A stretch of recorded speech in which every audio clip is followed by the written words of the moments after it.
The Azerbaijan Grand Prix was expected to be another showcase of McLaren's dominance. In the morning session, both Lando Norris and Oscar Piastri topped the timesheets, sending a clear reminder to Ferrari, Red Bull and Mercedes of why McLaren has been at the center of this championship battle. It looked like the weekend would belong to them, with raw pace and confidence setting the tone.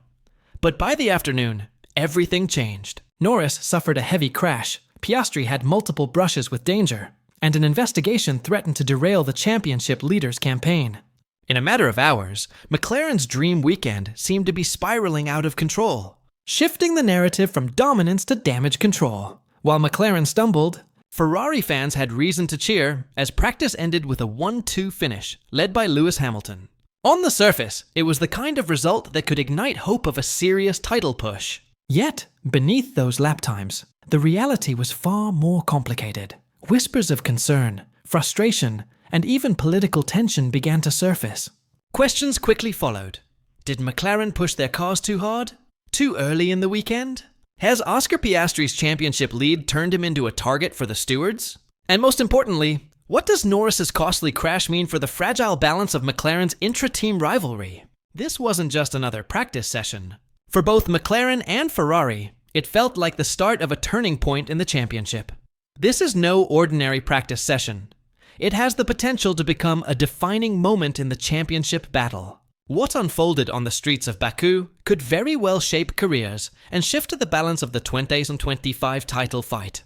If you're a Formula One fan and want to stay ahead of the drama as it happens, make sure to hit that subscribe button right now, because what's happening here in Azerbaijan might just decide the fate of the entire season. The cracks in McLaren's title challenge have never looked clearer than they did in Baku. On paper, this weekend was supposed to send a message. Both Lando Norris and Oscar Piastri had delivered a commanding 1-2 in the morning session. The kind of dominance that sends a chill through rival teams. It was a statement of intent, confidence, and raw speed.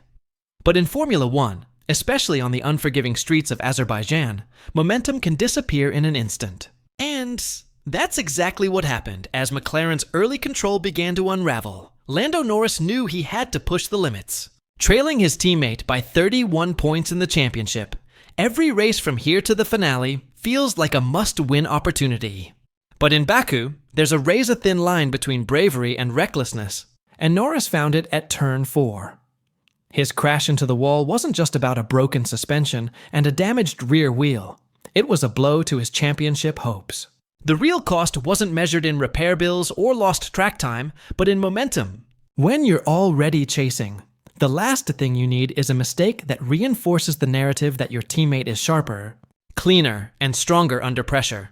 Norris's frustrated radio call, "I'm in the wall, tires gone," captured more than the state of his car. It was the sound of a driver who knows what's at stake, and just how costly even one misstep can be in a championship fight this tight. On the other side of the McLaren garage, Oscar Piastri's session was less dramatic, but far from flawless. The Australian brushed the wall at turn 15, and later locked up heavily at turn 2. These weren't race-ending mistakes, but they were signs of just how much pressure even the championship leader was under on Baku's punishing street circuit. The real drama, however, came off the track. Piastri found himself under investigation for a possible yellow flag infringement after Pierre Gasly ran wide at turn 1. In Formula One, yellow flags are sacred. Ignoring them can trigger severe penalties, even grid drops that completely reshape a weekend. For a tense few minutes, McLaren fans held their breath. In the end, the stewards ruled that while Piastri had technically breached regulations, mitigating circumstances spared him a major punishment. He escaped with only a reduced penalty. Crisis averted, at least for now. But the incident raised questions. Was this leniency because he's the championship leader, or simply a fair call? Either way, it underscored how fine the margins are in this title fight. One decision, one mistake, and everything can change. This is where the rivalry between Norris and Piastri takes center stage. Norris has undeniable speed. He topped the first practice session, and even his unfinished laps in FP2 hinted at serious pace. Charles Leclerc himself admitted McLaren looked to be in another world before Norris's crash. But in Formula One, speed without consistency means very little. And that's where Piastri has the edge. Despite his close calls with the walls, he continues to collect points, podiums, and momentum. It's the hallmark of a driver who may not always be the fastest over a single lap, but who knows how to play the long game. And in a championship fight, it's the long game that decides titles. While McLaren battled setbacks, Ferrari enjoyed a session that looked strong on the surface. Lewis Hamilton, the 7-time world champion, finally seemed at ease in the Scarlet car. His fastest lap, just 0.74 seconds quicker than teammate Charles Leclerc, delivered Ferrari's first meaningful 1-2 in practice for months. For Hamilton, this wasn't just speed, it was vindication.